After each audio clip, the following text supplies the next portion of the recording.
Caniners, currently we are open for Latvian crew for security vessels to join on board as soon as possible. And this is for small vessels under United Kingdom flag, not more than 300 gross tons. Yeah, we are open for skipper, ship officers, motorman, and AB cook. And the requirement, you need to have a basic French language, but if you didn't have it, you can learn it first, and we will provide you our learning material in this video description.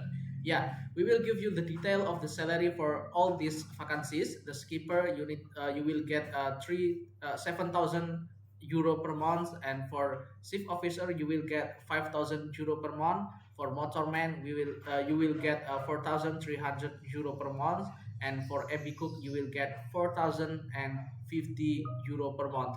The onboarding date will be as soon as possible, and the rotation will be 2 months on and 1 month off.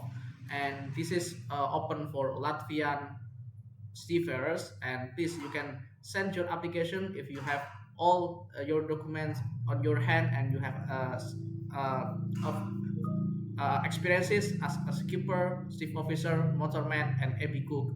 Yeah, you can send your application to our email, and or you can put it directly to our database. We will provide you this information in this video description. Please, we will waiting your application, and please like, subscribe, and share this video to your friend in Latvia. Bye bye.